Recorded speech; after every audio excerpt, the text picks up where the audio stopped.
beautiful. It was actually Chet Atkins who told me that your granddad wrote "Smile." Oh, is that right? Yeah, because he recorded. That was one of his favorite songs. He had two songs that anyone ever asked him, "What's your favorite tune?" He'd say "Smile" and "Cheek to Cheek." Okay. Yeah. How wow. Yeah. How interesting. Yeah. It's funny because with Chet Atkins, the reason I found out about Chet Atkins, which because of my comedy heritage, I guess. Mm-hmm. My dad introduced me to Benny Hill at a very young age. All right. And of course, Chet Atkins does a version of Yakety Sax on the guitar. Yeah.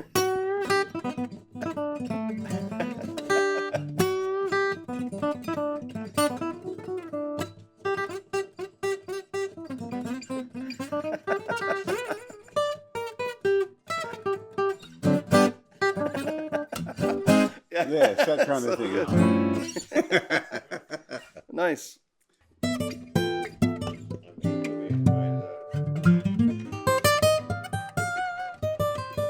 Wow, that coffee's raised my good. temperature. I can feel it. Okay, it's working. I'm just going to turn I wear hearing aids. Okay. Not because I've destroyed my hearing with music at all. I was born with yellow fever. Oh, really? And so my hearing was destroyed before I came into the world. I just didn't know it. Shit. And Wow. I didn't find out until I was like 35 or 36. Is that right? Yeah. And why? How did you find out? Why did you go? Because I was married for the first time, and my wife said to me one day, "I'd like you to get your hearing checked." Why are you listening to me? I said, "Yeah." I said, "Why?" She said, "Every time I talk, you go, what?" Yeah. And it's true. So I owe her a great deal, apart from the beautiful children we had together. Do you want to play us in of some sort? Whatever you want. Do you want me to just play something else before we get to... Yeah. All right. Just as a warm-up, why not? You could use it as a lead-in. All right. Are you ready? Yes. Okay. This is a song called Old Brother Hubbard, which is dedicated to Jerry Reed, if you've ever heard Jerry Reed. Of course. Yeah. His name was Jerry Reed Hubbard. So I purposely wrote it in his kind of style from the 60s. So it's called Old Brother Hubbard.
Something like that.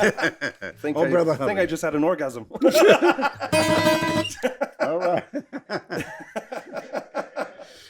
Mr. Tommy Emmanuel, I can't, honestly, what an honor. What a privilege to have you here. Thanks for having me. I appreciate it, Spencer. No, I appreciate it so much. This might be a weird question, but with age, do you find it hard to keep your fingers, going fast? I never think about going fast, but Okay. it's other techniques that are difficult when you get older. Yeah. Yeah, this is a very interesting question because when people get to my age, they usually just slow everything down and just try to make it as easy as possible.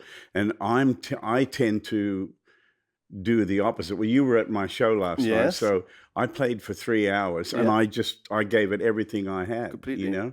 and I had to have a good rest so I could get up and come and talk to you today, But your motor skills do change with age, so be prepared. Okay. I know you're a player, yes. Be prepared. There's definitely things that I could play 25 years ago with great ease that I can't even barely get my hands around now. There's other things that I wish I could have come up with earlier.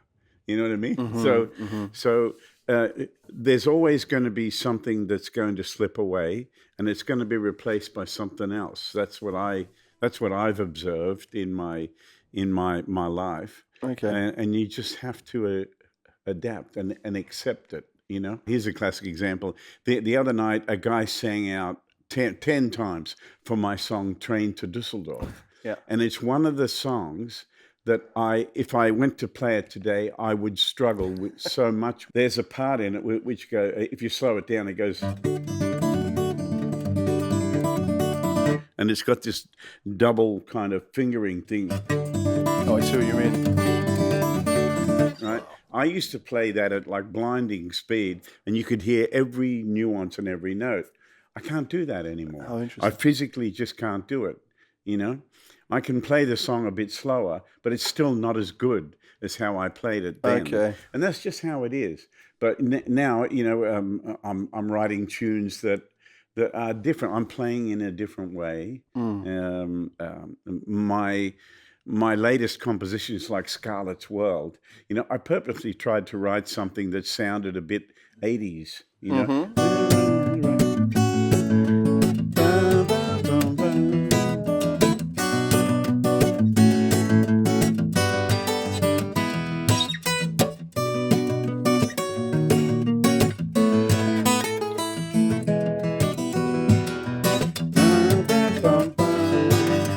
Here in Scarlet's World. So you've got that 80s crunch thing going, and then a simple open melody, I loved listening to music from that era, Dire Straits and Rolling Stones in the 80s, and Tears for Fears. Everybody Wants to Rule the World. What an incredible song, And just the way the melodies are and all that. I'm always looking for a way to write a melody where everything's contained, and I can just go and play it as a solo piece. Interesting what you're saying about Dire Straits, because Mark Knopfler, even though it's a different style of music, is actually similar way to how you would play guitar. No? Oh, totally. Well, we grew up with the Shadows and Chet Atkins, and Elvis and, all the same music. And I bet you if Mark walked in here and we had to sit down and play something, I bet you we could come up with 50 different things together. Because we both have a similar influence.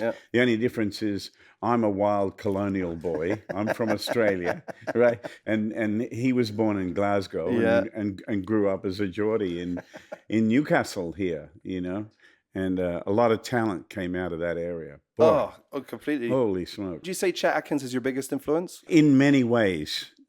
Definitely. Not just his playing. I mean, he lit a fire in me when I was a kid. I heard him. I'd never heard a sound like that. When you're little and you're listening to things and you're trying to figure out the guitar parts, working out a solo on an early Elvis record, you can work out how to do that.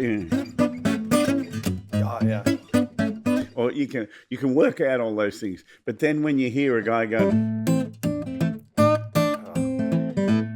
it's like, I never heard anything like that. At the time, I mean, a lot of the early records, particularly blues records and instrumental records, not the Shadows, but others, there was a lot of bad tuning and bad sound. When Chet Atkins records came out, we heard a pristine sound, great feeling, tuning, ideas, and it was like this was on another level. In those days, I was playing rhythm guitar for my brother Phil, who was the lead player. And I was trying to be like Bruce, and he was trying to be like Hank, you know? And he did that up until the day he passed away. Yeah. You know, he was always chasing a great tone. Am I mistaken? Because we're talking about Yakety Sax before, the Benny Hill theme tune, which is how I first got introduced to Chet Atkins, because he did a great version of it. Did I see a version of your brother playing that live? Oh, yeah. But you played it so fast. Yeah. Well, we made up all this stuff where we would play it through at the normal tempo, and then we would double the tempo, and you know, like where that middle section.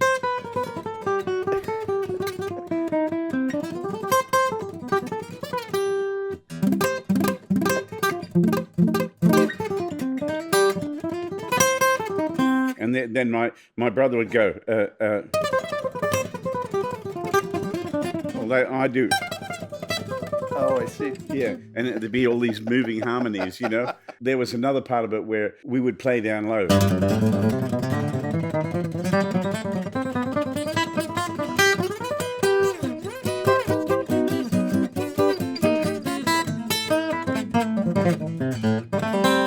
Then,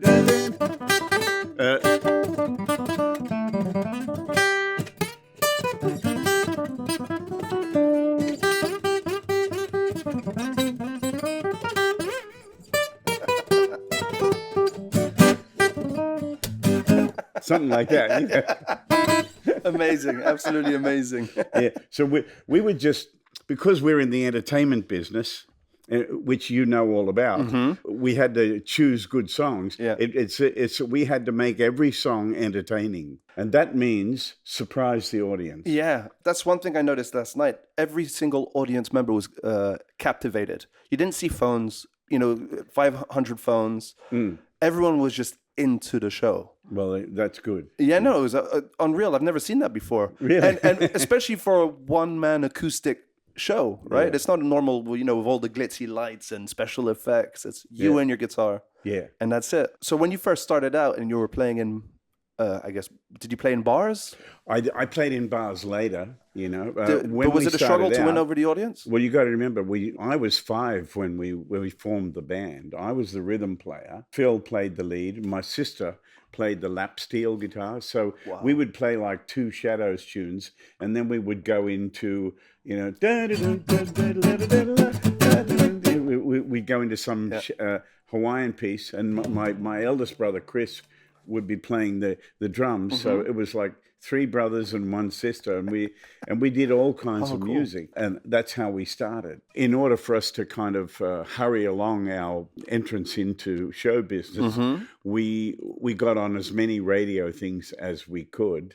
Okay. And because we were kind of talkative kids, and I always wanted to read the weather and stuff like that. Whenever we went on a radio show, I'd ask the DJ, can I read the weather or the traffic report or something? Just to do something different, Okay. And so we were all about entertainment. Okay. And my dad did say to me when I was really little, he said, if you want to be on stage, then you have to be in the entertainment business. If you just want to be a musician, then we can look for a job for you in an orchestra or something. I see. He saw a musician as something that would work with others and that was there. But being in the entertainment business was show business. The front man, to keep everyone captivated like that, people don't realize how much work goes into it. Yeah. Would you say you've done your 10,000 hours of playing and showmanship? I look at what I do. The real star of the show are my songs. Okay. My songs and my arrangement. That's the star. Bring a connection to people that's on a human level. I'm just going to give you everything I've got, and I'm not going to hold anything back. You know what I mean? Yeah. That's kind of how I am. When I go out to play, I could see that. It's all or nothing. Yeah. And it's the only way I can do it. I hate to see people coasting up there. I want to throw an egg at them or something. You know what I mean? Yeah, I do know. Do you actually mean it or not? Yeah. That's one thing I admire about Bruce Springsteen is he goes out like it's on stage like it's the last show he's ever going to play. Exactly. You know, and I got that feeling with you. What struck me as well is that you're immediately are able to get straight into the groove and the vibe. And as a guitar player myself, I know sometimes depending on where you're playing acoustics and all that kind of stuff, it's very hard to feel, you know, the rhythm and all that kind of. Yeah. Do you ever struggle with that? I was pushing everything when I was a kid. I was trying to get somewhere in the business. Everything had to be louder and faster and harder and more powerful than anything you've ever heard before. These days, I mean, I still like playing with a big sound, but I'm looking for a good acoustic sound, a sound that has power, but I can back right off. And you know what I mean? Yes. And I can go.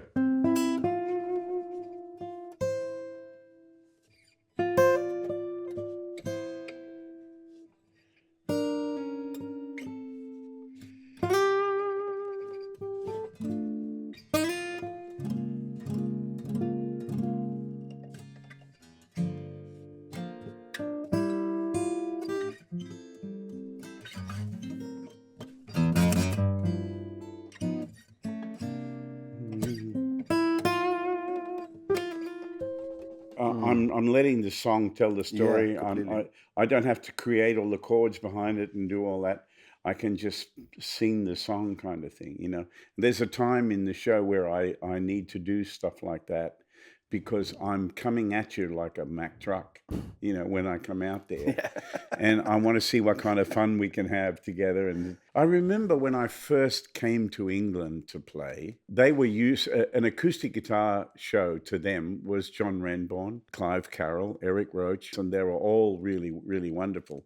But most of them played plugged in with, and you could hear this electric guitar sound going on. Okay, yeah. You know what I mean? I know, yeah. Or it was just with a microphone, and if you sneezed, you drowned them out, you know?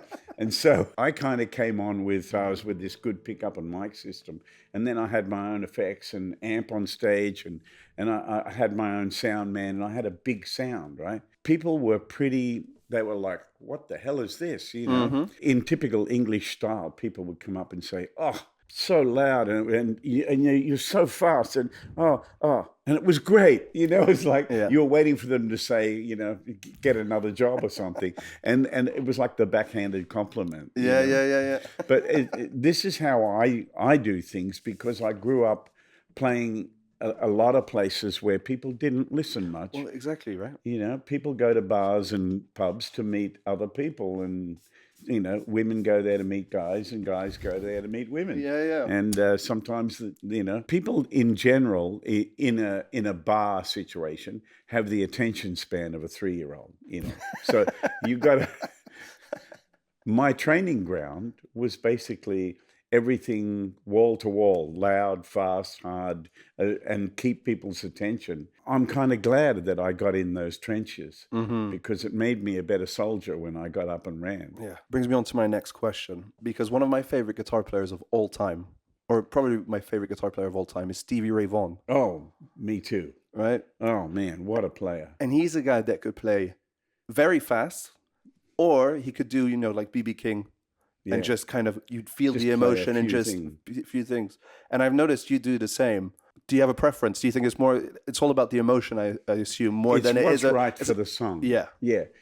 How do I serve the music right? People like B.B. King, he didn't try to be anything but exactly who he is, you know? That great footage of him and Gary Moore, yes, where Gary's answering him. Yeah. I mean, Gary's playing is on another level compared to B.B.'s, right? Yeah. But B.B.'s authenticity, he doesn't need to go any further. It's not in him. No, Whereas Gary Moore has so much more to give. Yeah. You know what I mean? And it's almost a generational thing too. The generations are getting more analytical, whereas in the old days, we played to survive, right? B.B. played the way he played because he wanted to get work, because he had to feed himself and his family, and you know what I mean? And if you ask the question, how often have you played for survival? You know what I mean? I can remember walking around King's Cross in Sydney and playing in some of the restaurants so I could get fed. I was 15 years old. Wow. And I remember stealing fruit when the guy looked the other way at the fruit stand. I stole an apple and ran around the corner and ate it, came back and watched one and took another one, you know, and I have to admit I had to do that sometimes. You know?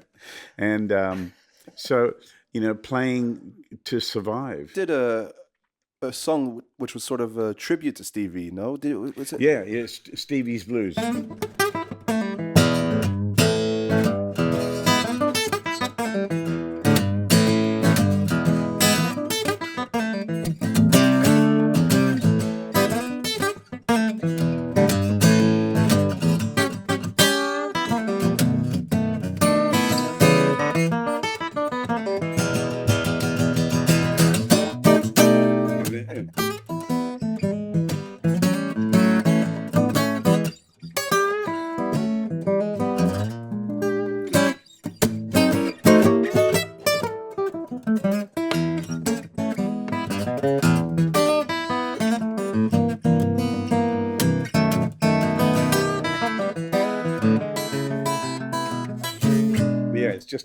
It's just a blues. This is kind of like it's like a Ray Charles piano line.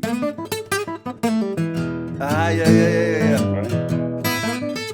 Right? Because I didn't grow up with blues music in a different form. Mm-hmm. I listened to Jimmy Rogers and Hank Williams, and there's a lot of blues in those guys. Guys like Stevie Ray, they were so into Albert King, B.B. King, and people like that.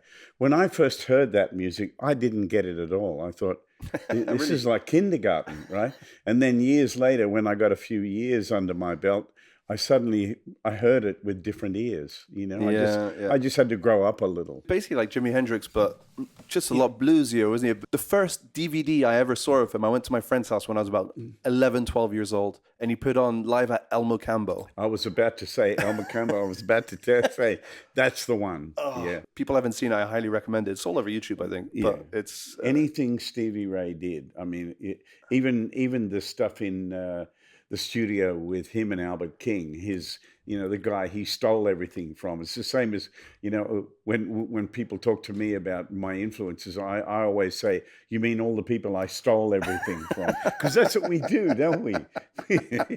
But when you see him with Albert King, and it's the same thing. It's like Stevie comes across as the totally pure version of what Albert King was doing. Yes. And yet it couldn't have happened if it wasn't for Albert King, you know? Yeah. Isn't that funny how life works like that? He also used something like gauge 13 strings on something ridiculous. And tuned down a semitone. Yeah. There's a reason why I love him so much, and I just love the grittiness and the emotion. Talking about that. Exactly. For me, he hits the bullseye with everything. Do you remember the first song you ever learned to play on the guitar? Yeah, it was Little Green Valley by Marty Robbins. I see a candlelight down in the Little Green Valley. I learned to play. Wow. I learned to play rhythm because my mother was the one who put a guitar in my hand. And she said, now, this is a D, this is a G, this is an A7, this is a C, this is an F. And she wrote them out. And then, and she showed me how to... how to keep time and all that. And my mum told me years later, she said, the very first day when we gave you your guitar and everything, by that afternoon, she said, you were already nodding your head and tapping your foot, and no one told you to do that. Yeah. Something started in you, you know? And so that's just how it works, you know? Mm-hmm. I guess I was waiting for that moment somehow. I didn't know it. What would you say was the moment that you realized that you were doing very well out of music in terms of like making a name for yourself? Was that while you're still playing with your siblings? Was it later on? It was last year, probably. No. Well, you know, I was saying to the audience last night, you know, look where we are. Yeah. You know, I had my eye on all these places. I just didn't know how I was going to get there when I was young. When I was little and I'm living in the back seat of the car, where my dad driving, and this is where I slept, and we had the gear in the back and on the roof and all that. I would, when I was really little, I would play the first set, right, up to intermission. Then it was my bedtime because I was 6 years old, right? And then Dad would take me out to the car and put me on the back seat and put a blanket on me, and I'd go to sleep, right? But there were many times when I dreamt about playing in beautiful halls and playing to people, you know, big crowds, and I saw all that. Well, I can look back on it now and say I had a vision of where I felt I belonged. Yes. I just didn't have a clue how I was going to get there. Yeah. And here we are, I don't know how many years later, but 2 sold-out shows in London. Yeah. I mean, well, it's a dream come true, you know. You know, it's a very nice hall that you played where you played tonight. And I really love it. Yeah. Cadogan it's a beautiful place. And you say you had your eyes set on the Royal Festival? Royal Festival, yeah. Which you've played, right? I did about 6 times. Yeah. Oh wow! Okay. Yeah. And one of the things I loved, I walked right to the center of the stage and stood there and just closed my eyes because that's where Ray Charles sat and sang right there, you know.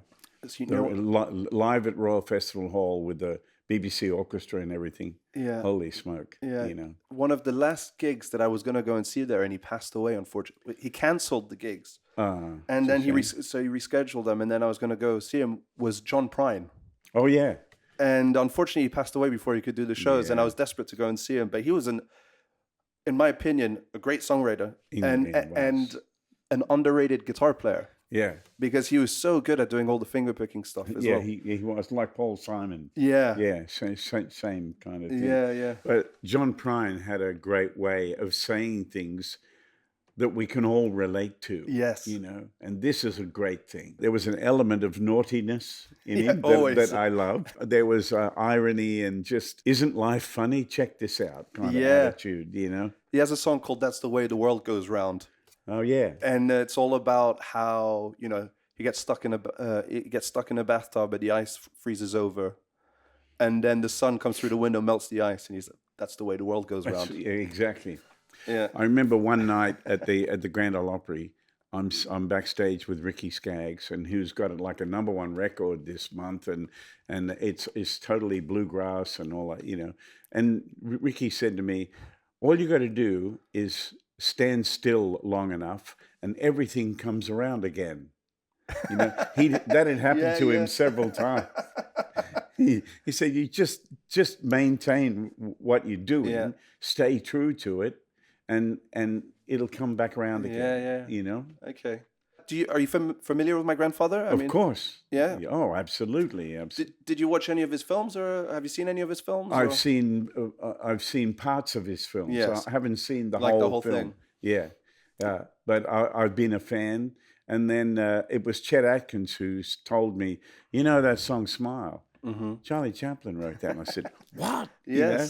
It's an incredible melody. Yeah. So a little unknown fact about my grandfather is that he would basically write all the scores to his own films. Wow. So he produced, he directed, he wrote the films, he acted in them, and he did all the music for them. Yeah, I mean... So, and he won an Academy Award in 1972 for one of his films as well, for the score, for Limelight. Oh, Limelight, yeah. Yes. So it's kind of funny. So the song Smile, which you've kindly agreed to play, was a song he wrote for his film Modern Times. Modern Times, right. His last film as the Tramp character. Right. So it's the last time you ever see him as the Tramp character, because sound movies came in during that time. He wrote the melody to that, for that film. And then years later, I can't remember the name of the guys, but they put the lyrics to the song. Oh, okay. It could have been Johnny Mercer or someone like that. Yeah, I can Google it. But, I'm not sure. Yeah. But the score was completely composed by my grandfather, and is one of his most beautiful melodies. What a talent. What an unbelievable talent. Yeah. You know, to not only have all that, the comedy skills, the timing, then the stories, then the writing, then the production, the sound, the music. Do you know, it's not that dissimilar to what you do. I know it's very different industries on different times. Yeah. You are a master of your craft. Everyone considers you, including myself, the best acoustic guitar player ever. Yeah, but what the hell would you know? Nothing.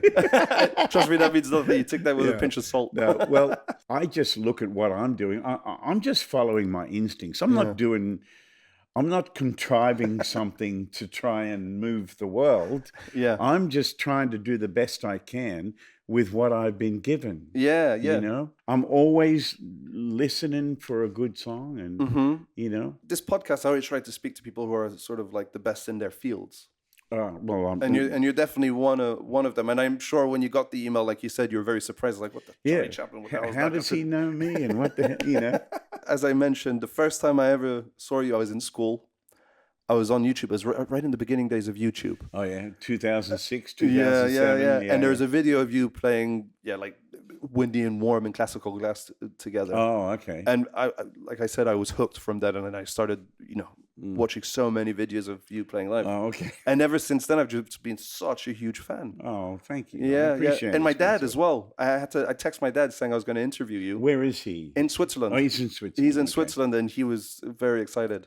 And he's the one that showed me Chet Atkins and all that. So we all have the same similar influences in that sense. Yeah. Chet had a tune called Chaplin in New Shoes. Do you know that? Did he? I wouldn't know that. As he was, let me pick it for you. Yeah. It was written by him and Boodle O'Brien, the guy who wrote all the Everly Brothers songs. Right? So it's a tribute to Charlie, really. You know, it's not about a religious Chaplin. It's about Charlie Chaplin, right? So it's called Chaplin in New Shoes.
It's got a little bit of the Tramp in it, hasn't it?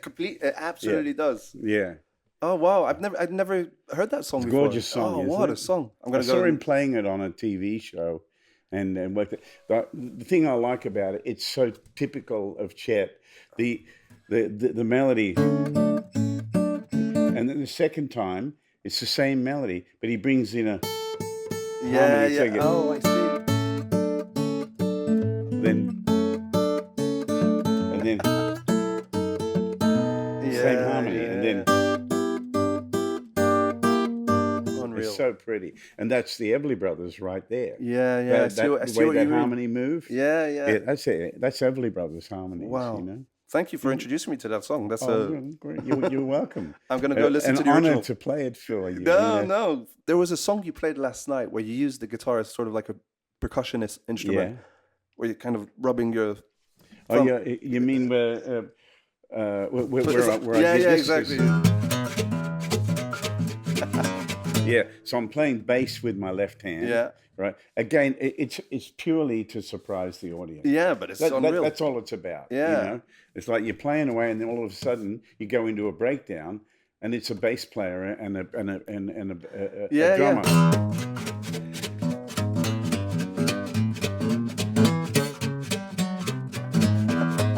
Yeah, roll on, buddy. Pull a load of coal. How can I pull, the wheel won't go? Yeah, roll on, buddy, but don't you roll so slow. How can I pull when the wheel won't go? Oh, wow. It's Merle Travis. Okay. That 9-pound hammer, it's a little too heavy, right? Oh. And I just took a little license with it, and I just got that idea to do. So I scratched up my guitar, right? I used a screwdriver and scratched it all up, and made it useful. Yeah.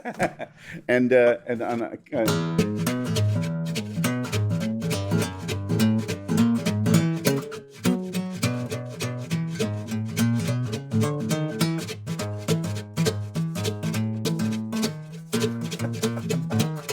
come on, get it together, fingers. So good. It's just a little idea. You have kids coming up to you saying, what made you do that? And I said, because no one else does it.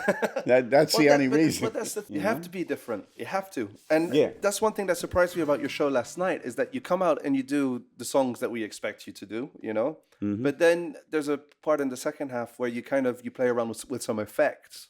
Maybe. Oh, yeah, I was using a delay. Yeah. But you've managed to reinvent yourself so many times, which keeps it very fresh.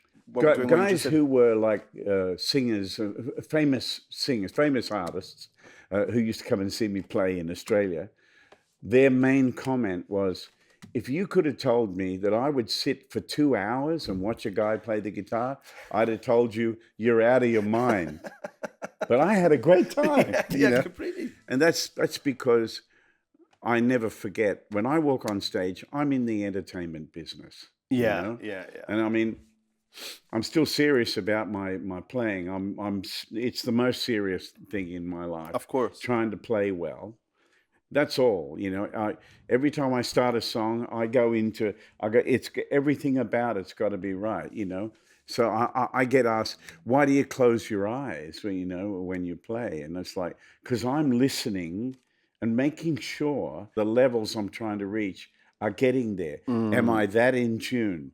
Am I that in time? Is the melody feeling right compared to what's underneath it? All that stuff is going on while I'm playing. That's what I absolutely love about you. I love anyone that's just full on believes in everything, and also you absolutely love it. I wouldn't play if I need to play. Yeah. When people say, when are you going to retire? And it's like, from what?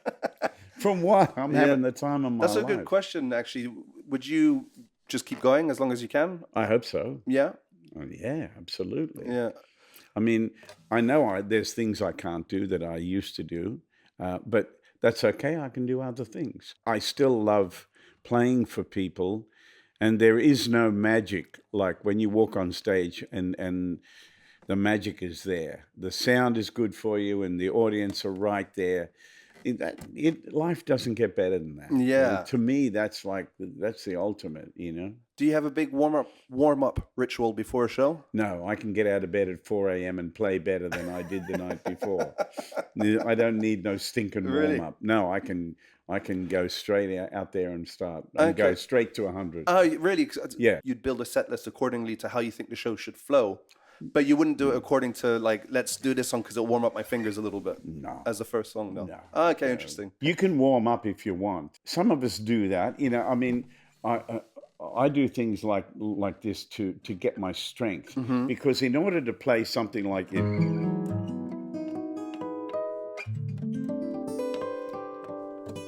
right, and hear that, I've got to hold that position with all these muscles and get all the clarity. It's got to be real strong, You can do things to practice, like holding a position like that, where your pinky is holding down 4 strings, right? Then you got the bass here. That's an F bass, a C note, and then this here. So that you hold that for more than 10 seconds, and you're gonna cramp up. It's so painful. I noticed last night when I was playing Michelle that a couple of moves, I got this deep heated pain in my thumb here. And I very rarely get any pain at all with my hands. But I got it last night, and I don't know what it is or why it's there, but it had something to do with the position I was holding. We're not designed to last forever. We're designed to eventually slow down and Another aspect of the show I love as well is that you offer the stage to younger musicians. That happened to me with guys that I admire, and I remember what that was like. Okay. You know? Okay. And you can't underestimate the power of people discovering you for the first time. That's a pivotal moment in your life. A good example of that is what happened to me in the late 80s in Australia. I was very fortunate. I was on TV and I was building an audience, but I wanted to have a recording career and I wanted to be on TV and all that stuff. No one had really got into instrumental music on TV. You know, most of the TV stations said, if you don't sing, you're not on. I kind of broke down that barrier. And I had to be very cunning how I did it, but I did do it. And then in 1988, I was offered the opening spot for the John Denver tour. Oh, right? Really? And John was huge in those days. Absolutely. And what a great guy he was, you know. But that tour alone, so the John Denver audience knew nothing about me. So I came out to 15, 20,000 people as this new artist, or so the general public thought. And they all rushed out and bought my record at Interval, and my album debuted in the top 10. No way. Yeah. So incredible. Then the record company and I, after that tour, I did a whole whirlwind around Australia and played in shopping malls and got on TV and radio because I had an album in the chart. And then the best thing that happened to me was in 1990, I got offered the opening spot for Eric Clapton. Eric had just released his album Journeyman. It was a great album. And of course, he was huge. He was playing, same thing, 25,000 people a night and all that. That elevated me to a whole new audience. And then all of a sudden, everything I did sold out and away it went. Oh, really? So you can't underestimate or play down those things. I don't have a hit record. I'm not in a movie. I'm not, you know what I mean? You've got to find whatever you can find to help you get to where you need to get. And so even a guy like Raoul Mallow, who we lost recently, the lead singer from the Mavericks. Yes. He was a friend of Chet's. And we were on a cruise together a few years ago. And he came up to me and he said, I love the way you play Moon River. Would you like to do it tonight? And I'm like, yeah, I'd love to. So unrehearsed, he called me out on stage and I went into, and he goes, Moon River, wider than a mile, I'm crossing you in style someday. Yeah, and stuff like that. That was a guy being incredibly generous to a person like me because they've got a big audience, right? I always try to do the same thing to help young people, and I always encourage them and say, "Come on, these people want to hear you. Yeah. You need to be heard. You need to get out there." You know. Also, the guy that played last night, who came out and played last night, he was unreal. He was good. Yeah. Kieran Daniel is his name. Yeah. And he's got a new record coming out, which I played on a track, which I did last night. I've known him since he was a boy, you know, since he was 12 years old. There's a lot of guys out there. There's so much talent in the world, as you know, Spencer. There's so much talent out there. Thank God there's room for us, you know. Yeah. You know, I'm just so grateful that... And that's going to, by the way, this is something that, you know, computers nowadays are never going to be able to recreate. Is you can't recreate the feel of what you do. You have to be in that moment. Yes, which is why what you do is always going to stay. You know, is always going to be needed, no matter what happens with music in the future. You. So I hope so. Oh no, I will. I just hope for the future. Yeah, exactly. I guess before we finish, did you have to did you have to reinvent the song so you could play Smile or rearrange it? Sorry, that was the word. Yeah, I just had to find a key because the version you heard was on an album I did with my buddy Ian Cooper from Australia. I just played the single line melody and he did everything else. So I had to find a way of being able to do it. So I'll do my best No worries. for your granddad, out of absolute love and respect for such a guy. So here we go.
Something like that. You gave me goosebumps. No. Chicken skin. Well, wow. Tommy, listen, I can't tell you, it's been a true honor. Honestly, it's the honor of my life, you being here. So thank you so much. Thank you, brother. Thank you.